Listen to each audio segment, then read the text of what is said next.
Thanks everyone, and welcome to panel 6. My name is Rodrigo, and I'm sharing this meeting, which will go over COVID-19 and its many political backlashes. So for a challenge as great as this, we have today Professor Thaler from University of California, who is presenting Populism, Personalism, or Political Calculation, COVID-19 pandemic responses under authoritarianism and democratic erosion. Then you have Populism, Pandemic and Payments, analyzing policies of aid and cash transfers in Brazil and India by Devika Misra from Nehru University. Followed by Medical Populists and the Pandemic by Professor David Magalhaes and Professor Guilherme Casaroes.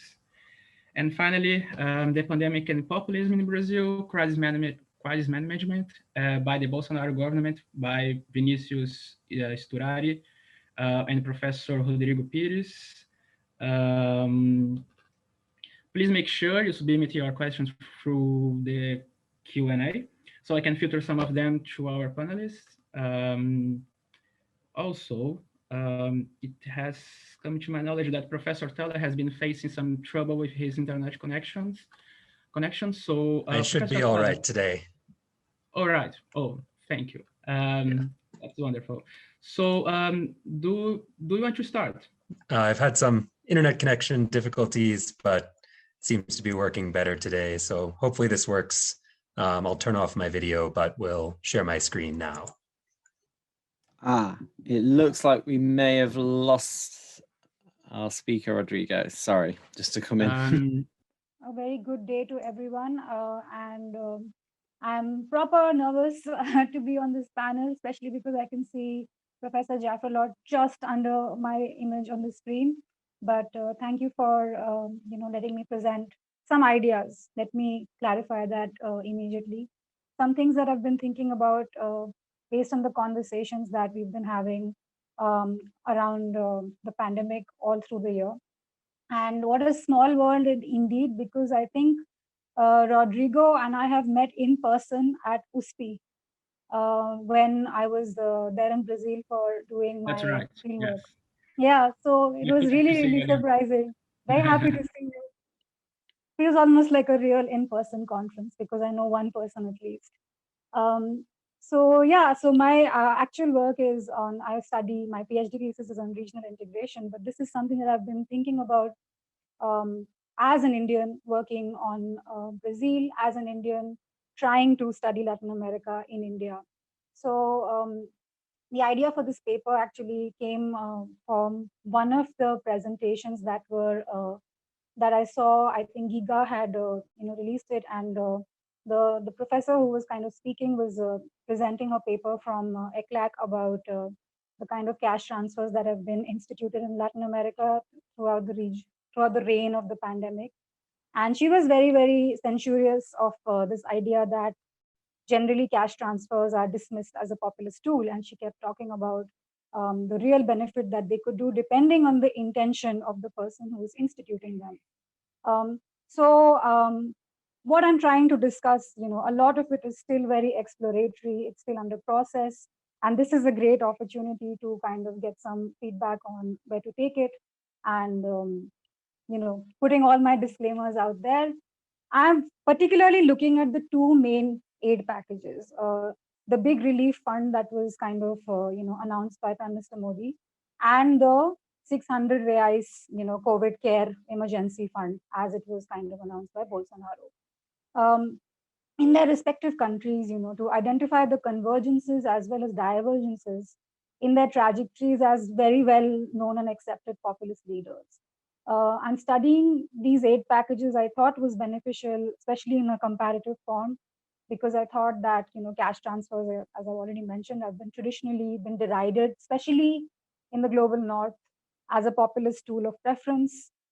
Secondly, I thought that studying these particular aid policies in the context of the pandemic, limiting what I was looking at, has particular meaning, especially as the aforementioned derision of social spending, social welfare policies has lost some of its significance and legitimacy in the pandemic, where state spending and the necessity of the state's role as a provider of social welfare to its people and enforcer of rules for the greater good have become extremely pertinent.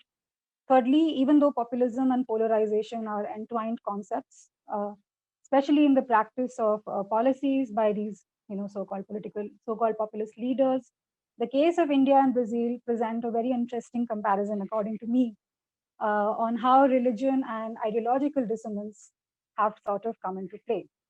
I'm going to talk a little bit more about the Indian context, especially because I'm more familiar with it, and try and present some of the ideas that I have about Brazil, and then we can have a discussion at the end. So while the pandemic has been, heartbreaking, it's been super dramatic, it's almost been obscene in the kind of reverberating consequences that it has unleashed in both Brazil and India. Bolsonaro's mismanagement of the pandemic has, garnered a lot of press. His blatant disregard for scientific evidence, flouting of regulations have, generally led both the international liberal media as well as domestic media to denounce him and his ilk. Modi, on the other hand, seems to have enabled not just international commendation of a job well done, but added legitimacy to his cult-like following in my country. Nevertheless, there has been a pushback, as is evident still in the ongoing farmers' protests in the country, not necessarily against the pandemic policies, of course, but protests nonetheless. The international condemnation of cash transfers in general, aids and payments, has not really been very true for the pandemic packages. I mean, everybody's talking about how there should be aid, states should be looking after their own. But the policies and the kind of coverage that both these packages have received has been very different. Given their toutedness as poster boys of populist leaders in the international system, this comparative analysis hopes to understand the particular policies at play, especially via an analysis of what has generally been called, cash transfers. And I'm also looking at aid, not just cash transfers, just aid given during the pandemic. So for the Indian context, I found Irfan Ahmad's contribution towards a pluralist understanding of populism very useful, especially as applied in Modi's India. And I've tried to make that argument that Modi's popularity and status in India have depended less on the aid he has distributed in the country, and more with his adherence to the precepts of Hindutva ideology that guide BJP's ruling practices, as well as his ability to emerge as an internationally important player, a nod to the salient aspiration in Indian foreign policy. Modi's relief package, which was around $260 billion, was announced in May, months after visuals of migrant workers walking back home, dying on the road due to hunger, massive shrinking of the job market and economy were prominent realities. And again, the lockdown was announced in India in a very dramatic fashion, that there was no kind of easing into the lockdown. It was announced and it was instituted. People were stranded. People like me who kind of I used to live on the university campus, and thankfully I got out half a day in advance, because after that the borders were just sealed. And there was people who were just stuck wherever you had gone visiting and were unfortunate enough to have found yourself in.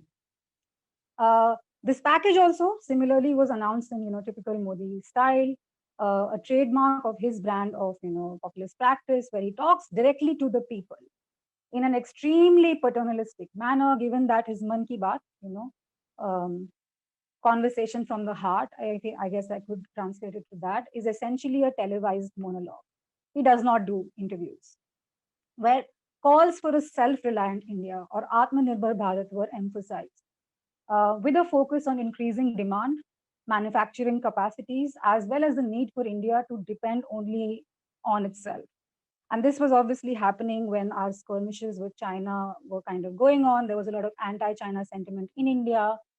People were saying all kinds of things about how India is going to go to war with China, in the local kind of communication that you were having in your families. And this aid package was one of the biggest in the world, and mostly just involved assistance of food grains to the poor, and some cash transfers to women, poor senior citizens, and small-scale farmers. However, the focus remained on support offered to, there was mention of it. Obviously, he didn't go into the details of the plan. He announced the plan, and then he said the finance minister is going to kind of come out and slowly share the details. But the focus was that support would be offered to industries, to MSMEs, cottage industries, and laborers. The general consensus amongst analysts who kind of looked at the package was, very much that India could have done more, and definitely that the package was announced way too late. A couple of months later, this was followed by a televised foundation stone laying ceremony at Ayodhya, incidentally on the anniversary of the abrogation of Article 370 in Kashmir.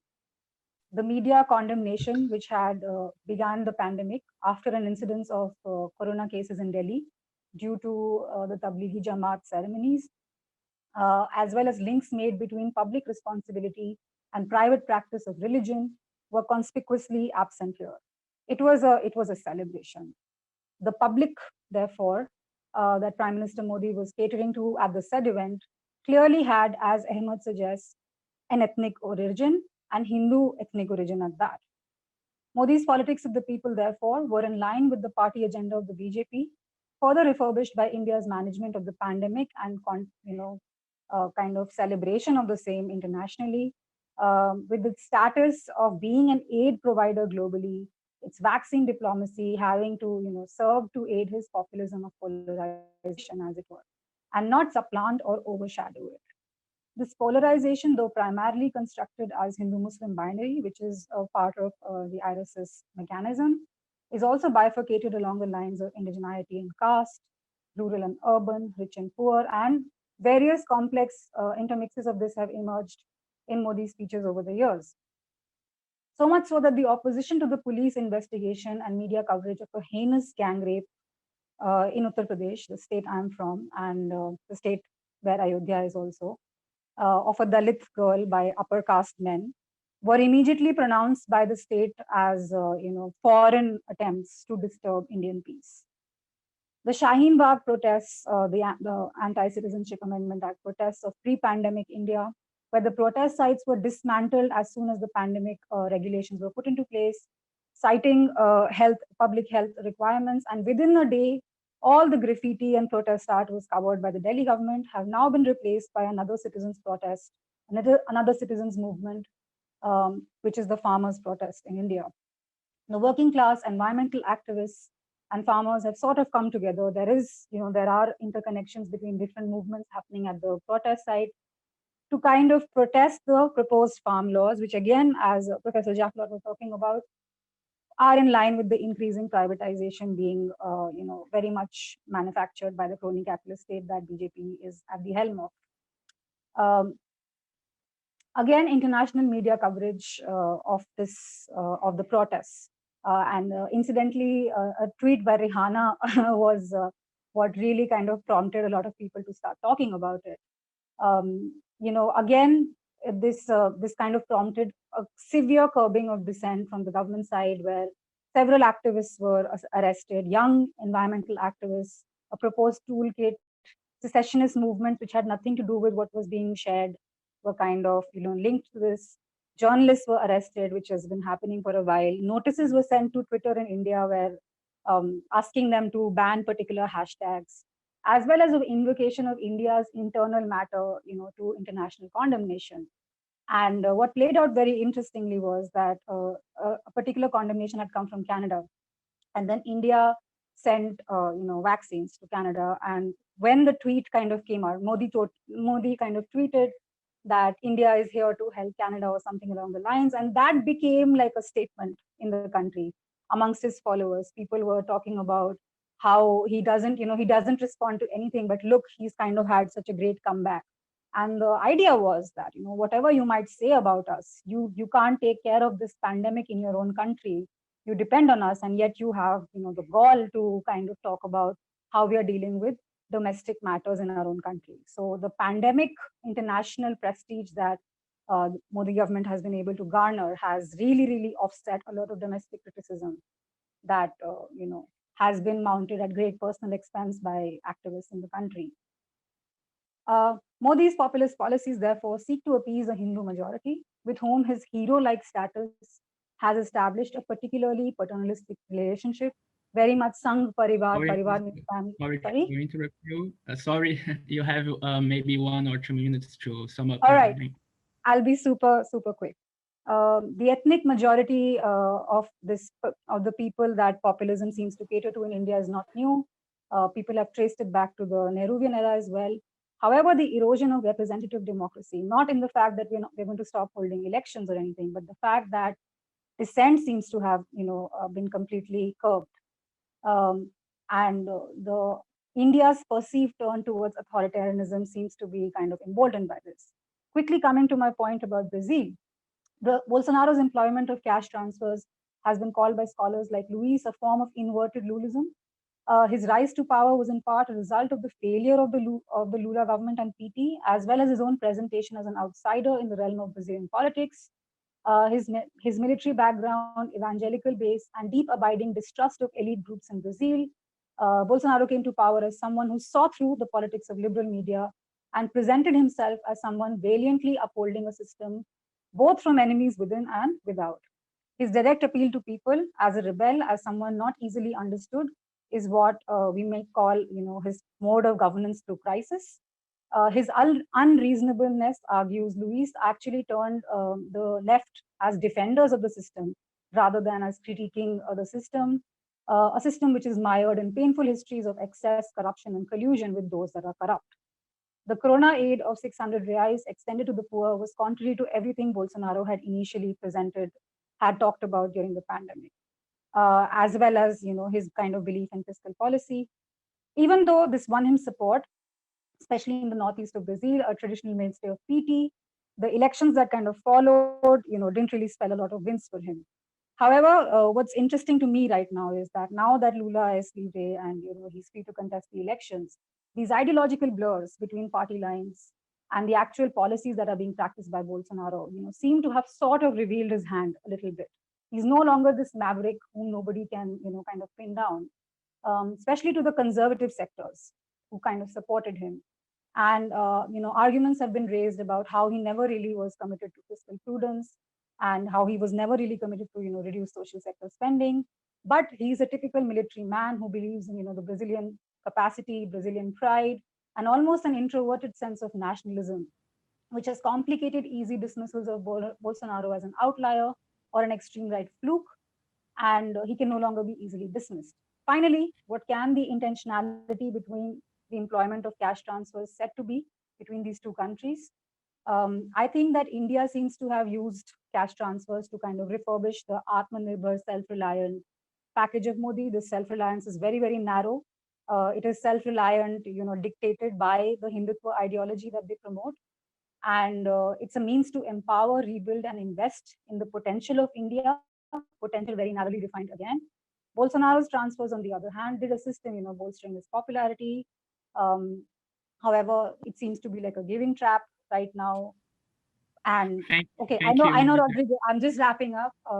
You're right. Sorry for being annoying, but it's not my fault. It's Anthony's fault. It's okay. It's okay. I think I'm done. I would just like to say sorry for overshooting. Sorry, I got excited. All right. Okay. Thank you for your presentation. I'd like to invite Professor David Magalhaes and Professor Guilherme Casaroes. Are you ready? Can you hear me? Yes. Can you hear me? Yeah. Nice. Please, the floor is yours. Okay. Casaroes, can you share the slides, please?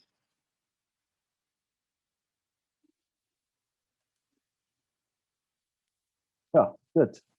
Well, good afternoon, everyone. I'm very honored to present at this conference our research on medical populism and the pandemic. First of all, I'd like to point out that what we're going to present here today is the modified and expanded version of the research Guilherme Casaroes and I carried out on how populist leaders use the drug hydroxychloroquine as an instrument of what we call, in this research, what we call medical populism. In short, our argument is twofold. First, we understand that populism that populist presidents in Brazil, in the United States and Mexico have been using different tools of medical populism during the pandemic to pit the people against the establishment. Secondly, medical populism addressing the coronavirus crisis has led populists to build an old science network that serves as a kind of for doctors, lobbyists, business people, and religious leaders who are linked to far-right movements across the world. So to better understand our argument, we need to move on to three key concepts which we believe are crucial to our research. The concepts are, first, populism; second, medical populism, which can be understood as a subtype of populism; and third, alt science. That said, let's begin by defining populism. We adopt in our research Hasmut and Kaltwasser definition of populism, a well-known definition, by the way, which defends that populism is a thin-centered ideology that considers society to be divided into two homogeneous and antagonistic groups, the pure people versus the corrupt elite, and which argues that politics should be an expression of volonté générale of the people, the general will of the people. So we argue that populism approaches the people in three different ways. First, the people as the source of sovereignty. Second, the people as a constituent of national identity or a nation. And third, and most important for us in this research, the people as the source of conventional wisdom, of common sense. The third meaning is the one we adopt in our research, because it combines socioeconomic status with culture and popular traditions. In this sense, praising the average man, populism rejects the predominant cultural mainstream. And opposing such a elitist worldview is a way to restore dignity, the popular wisdom, and traditional knowledge of groups that have been sidelined from power thanks to their cultural or economic status. The elite rejected by populism, in turn, can be decomposed in several ways: political parties, big corporation, bureaucracies, mainstream media, or any other that could distort the authentic and organic connection between the populist leader and the common people. Similarly, such an idea of elite can also encompasses the scientific community, university, prestigious research institutes, the big pharmaceutical industry as a whole, and even public health officials. So here we have the link we make between populism and its subtype, medical populism. And in this sense, we adopt Lasco Incurato's definition of medical populism as a political style based on performance of public health crisis that pit the people against the established, but this time using an alternative knowledge to cast doubt on the credibility of doctors, scientists, and technocrats. And this brings us to the third and last concept that we use in our research. We understand that instead of insisting on anti-scientific, obscurantist, or religious narratives, medical populism uses an alternative science network, an alt science network. And we define alt science as a loose movement of alleged truth seekers who public advance scientific claims at a crossroads between partial evidence, pseudoscience, and conspiracy theories. It comprises groups such as maverick science, just like Didier Raoult, for example, health donors, flat earthers, anti-vaxxers, and climate deniers, all united by their distrust on mainstream science. Now, Guilherme Casaroes will present how our argument can be applied in three cases: Brazil, of genocide Bolsonaro, the United States of America, and Mexico. Thank you, Davi. It's a pleasure to be here. It's a great opportunity to share, not only to be able to share some of the results of our research on medical populism and the COVID-19 pandemic, but also to hear some other takes, some other views on the same process from some other angles. So what we did in our original research was to compare the Brazilian and the American experiences, trying to understand and to identify the networks of alternative science that have been formed to sustain the popularity and the measures taken by both Presidents Bolsonaro and Trump. So we have created, for the purposes of this presentation, three patterns of relationship between populist governments and the alt science networks. So let's look first at the case of Brazil. In the Brazilian case, we can claim that alt science and mainstream science have systematically clashed within the government, and the former has ultimately prevailed through the president. So basically, we had advocates of mainstream science in the government, and especially the first health minister that first attempted to tackle the COVID-19 pandemic, Henrique Mandetta, back in early March and April 2020.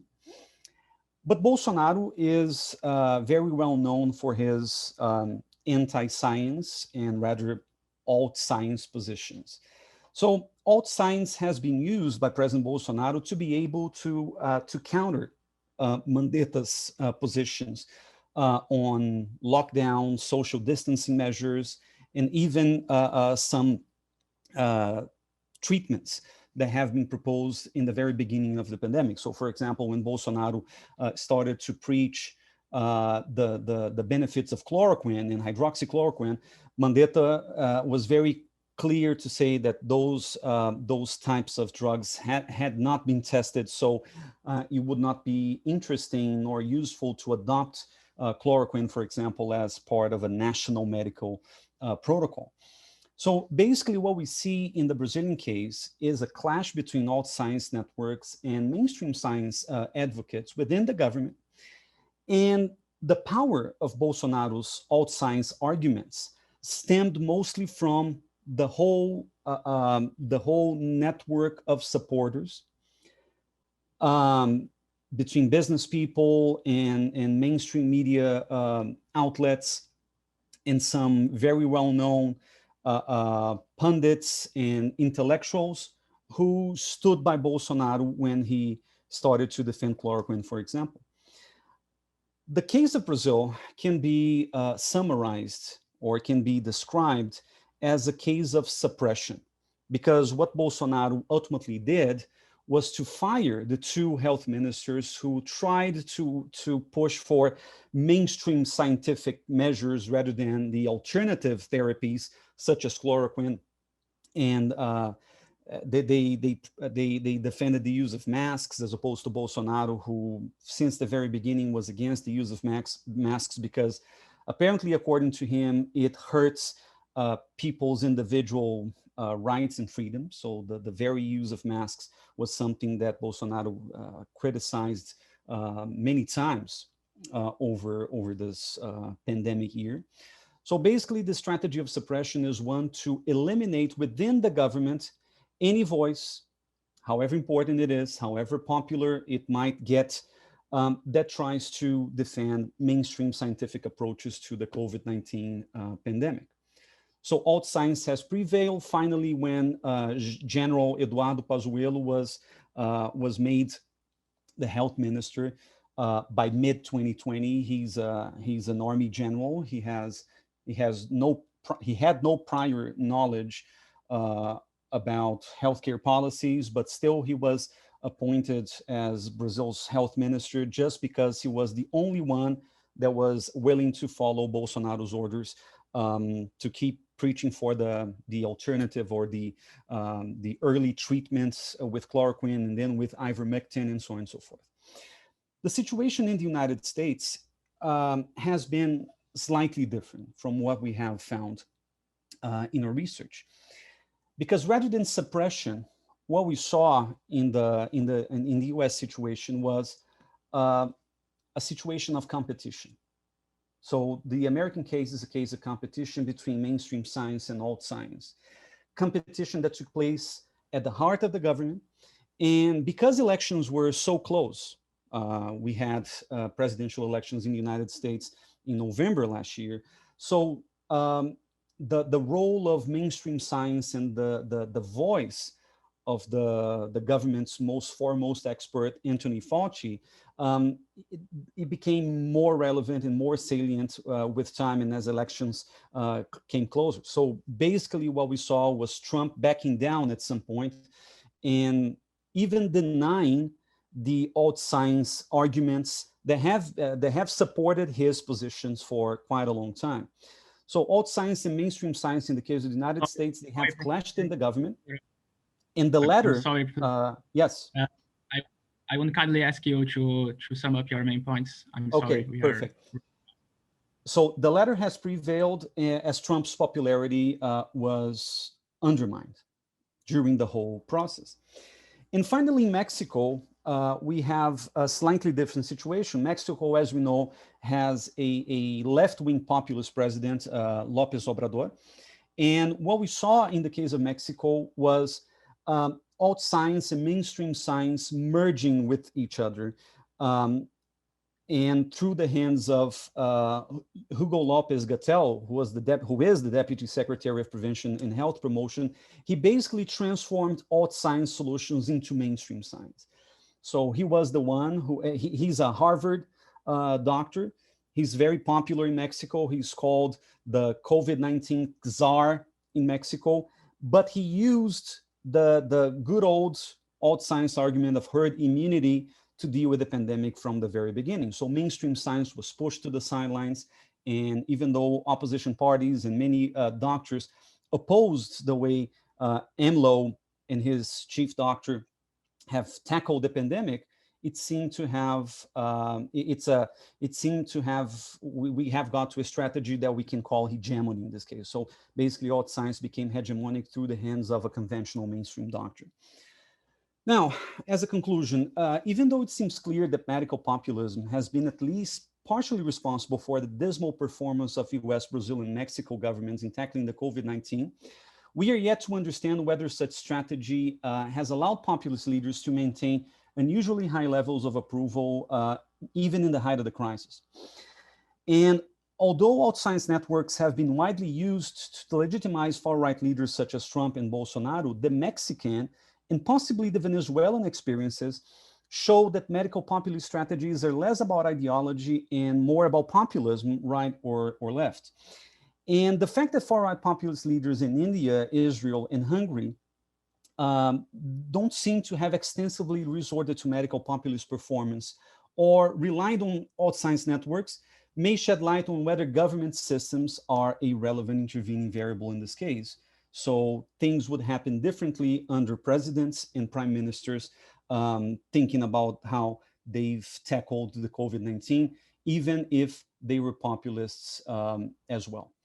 Okay, so thank you so much. Davi and I also chair the observatory of the far right or the extreme right in Brazil. So we'll be happy if you can follow us on Twitter and on social media.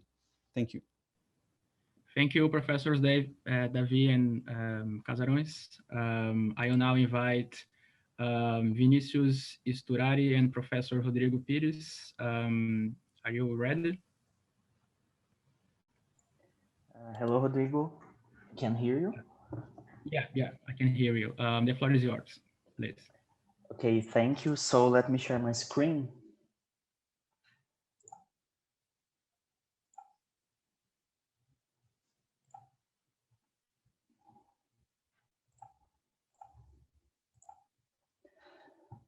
Okay, so I would like first to thank you the opportunity to present some reflections that Rodrigo and I are working on when we are analyzing the administration of the pandemic by the Bolsonaro government.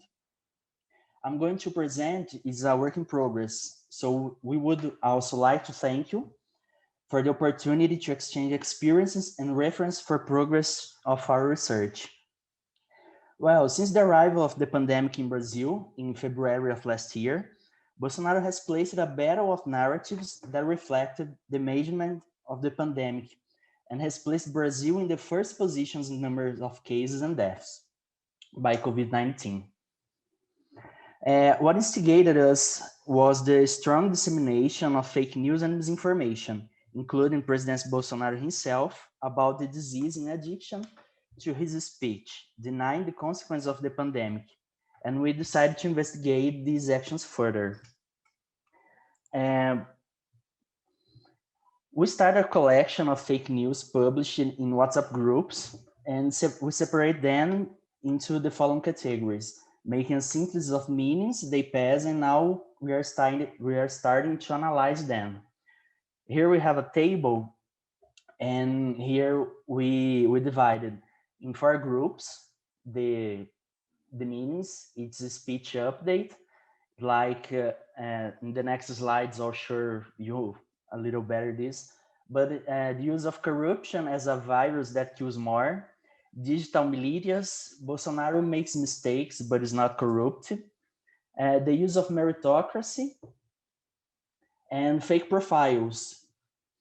And so the old enemy, it's like Bolsonaro's against the communists.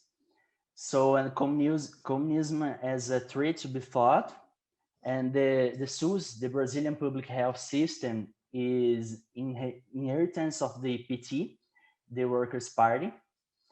And the COVID was planned by China, lockdown as a communist strategy, and a lot of things. He puts the science as an enemy too, and making conspiracy theories to cover up inefficient Brazilian state measures and miraculous solutions for COVID-19, which indicate the problem is the fussy science. In Bolsonaro terms, he says it's mimimi.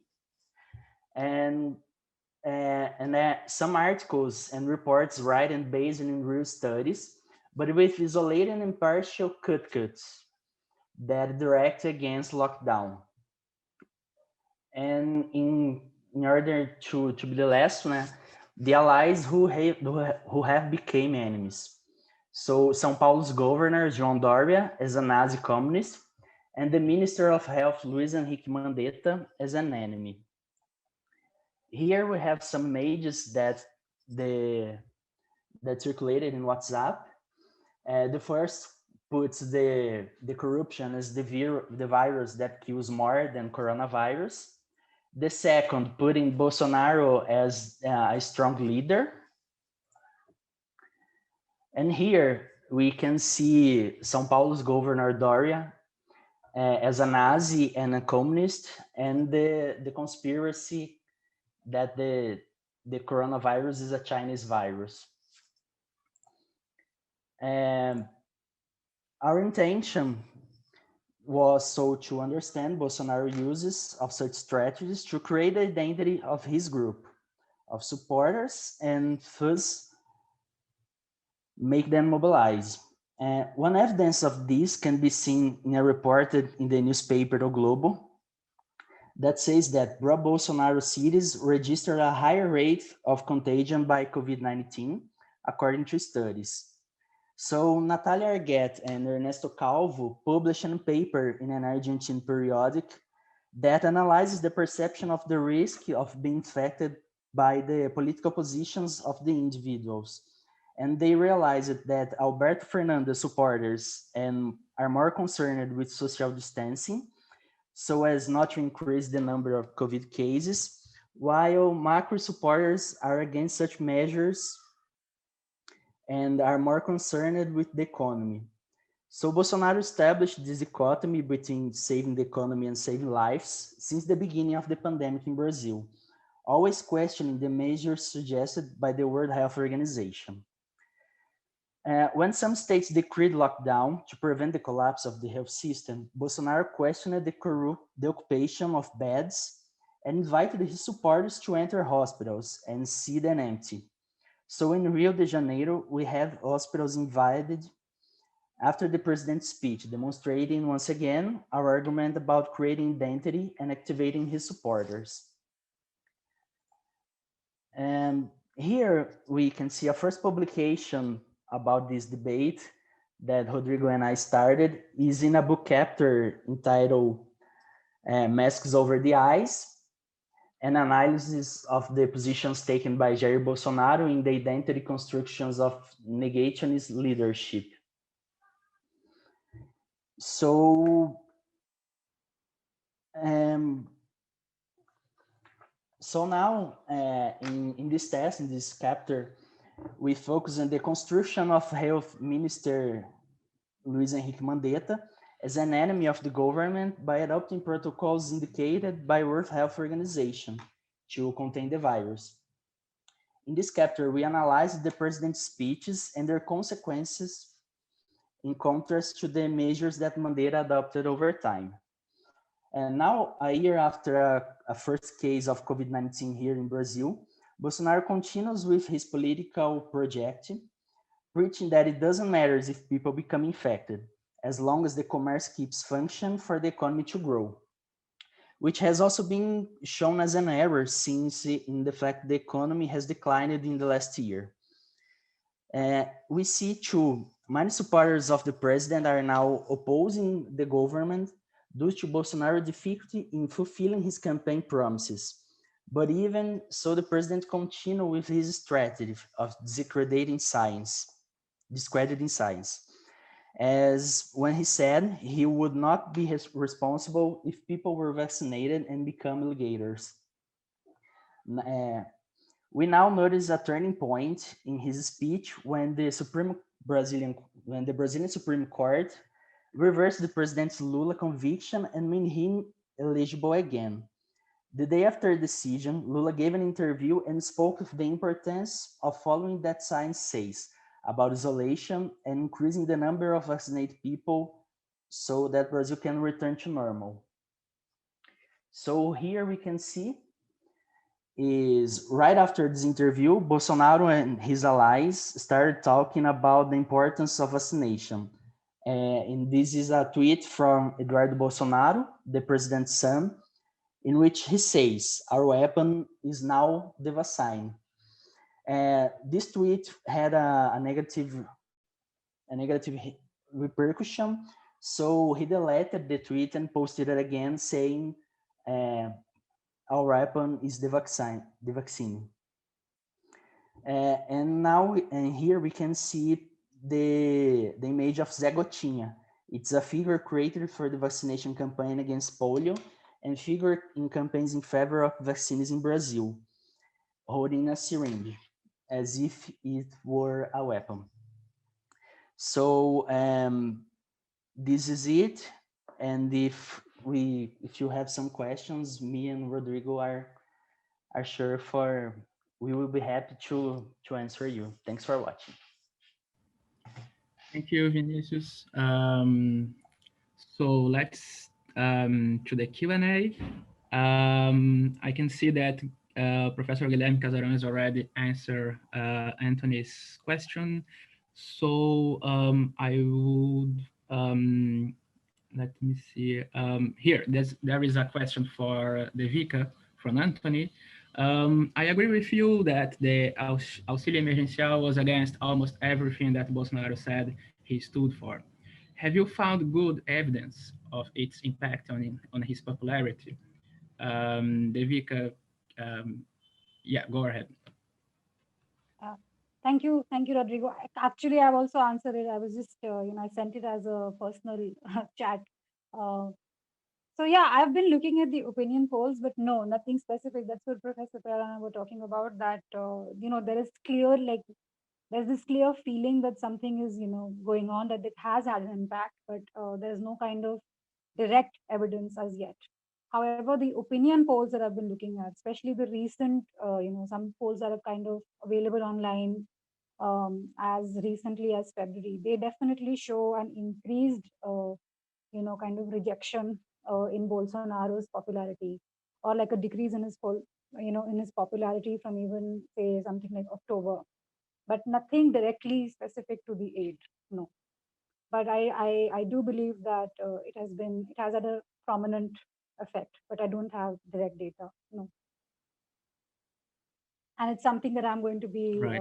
it's a good feedback I'm going to be looking at. Yeah. Definitely, yes. Professors Guilherme Casaroes and Davi, do you want to add anything about this particular issue about auxílio emergencial and Bolsonaro's popularity? Well, thank you, Devika, for your presentation. I think it was great. And there are studies pointing out to a great correlation between Bolsonaro's approval ratings going up and the auxílio emergencial that started in mid-2020. We are yet to see whether this is going to change right now, because apparently the government is not going to renew auxílio emergencial for a second round. So everyone who applied for this emergency cash got 600 reais, which is equivalent to roughly $100 a month. And now it dropped to 250 reais, which is, I don't know, some $50 or a little bit less than that. And it's going to end by the end of next month. So if the government renews it, maybe we can see Bolsonaro's approval ratings going up again after a drop between late 2020 and early 2021. But if it doesn't get renewed, then we're going to have the concrete evidence, if I may, to the direct effect of the auxílio emergencial policy onto Bolsonaro's popularity. And that's basically the main variable. I mean, of course, there are still some 25 to 30% of people who really believe that Bolsonaro is always right, either for ideological reasons or for self-interest. But basically, the remaining 70% of the population basically floats according to the economic situation of the country. So we don't expect Bolsonaro's popularity to go below 25 to 30%. But if it gets higher than that, that's probably because of the emergency cash transfer. There's no other likely explanation for any fluctuations in that. Can I ask you a follow-up question on this, if it's all right? Like just your comments on it. So what do you think is what do you think is the role of the Petrobras leadership that is happening right now? The new kind of person who's been put in charge by Bolsonaro.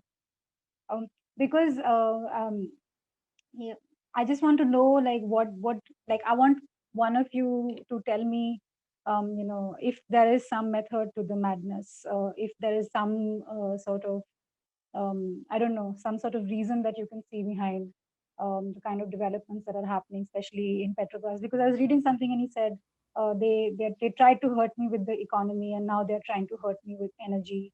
So I'm going to take direct control of it. So yeah. Well, many liberal supporters of Bolsonaro got really upset when he changed the command of Petrobras, because they had adopted a pretty deregulated policy over oil prices. So basically, as oil prices changed in the global economy, it affected directly the price of the gas and diesel and ethanol. And because of those fluctuations, things became very unpredictable, not only for the middle class, the car driving middle class, but also for this legion of truck drivers who are pretty much responsible for the whole logistics in the country. I mean, we are we have a roads-based economy in terms of logistics. So truck drivers, they are a very essential actor. Political and economic actors. So we saw, for example, in 2018, this massive truck driver strike, and that shook the economy. because supplies went very low very quickly. I mean, supplies of food and medicines, because of this whole transportation, the dependency on road transportation. So what Bolsonaro did was he took over Petrobras, and he basically forced the diesel price down because it affected truck drivers more directly, but he didn't change the gasoline price. So gasoline is 2 times as expensive as it was like last year. But the diesel didn't change that much. So he tried to appease truck drivers. Sorry? The same thing is happening in India. It's so strange. Yeah. I mean, we have the highest petrol and diesel prices that we've ever had. And this is something that, Modi government came to power on, because just they kind of critique the inflation that was there. So yeah, thank you. But there's another thing. I'm not sure if it happens with Modi as well.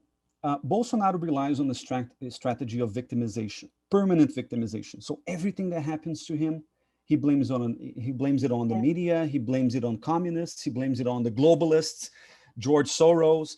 So it's really hard to tell whether this will affect Bolsonaro's popularity, at least in the short run, because it's very easy for him to defend himself from charges by saying, well, there's somebody chasing me, there's somebody against me, there's somebody plotting against me. So this conspiracy mind of the far right plays a very important role in appeasing people's sentiments, right? So I mean, here it's different. Here he just says that, it's the Congress. Everything is the fault of the previous government. And, it's everything is their fault, right? And he gets away with it. So the general argument, at least in India, is that, if you don't vote for Modi, who will you vote for? There is no opposition, and there is no opposition in India. But very interesting. So, and I completely agree with your point about victimization. And this is where I got cut off, Rodrigo, by the way. You could have given me 2 more minutes. What the point that he tries to rule through crisis is, the fact that he's always this martyred, renegade, as it were, somebody who's kind of beating the odds and facing the repercussions for it. So yeah, very interesting. Thank you so much. Well, thank you all. It's been an enlightening discussion. I would like to thank you all. I think we make a 10-minute break now, and next we have a keynote by Professor Steve Levitsky from Harvard University, right?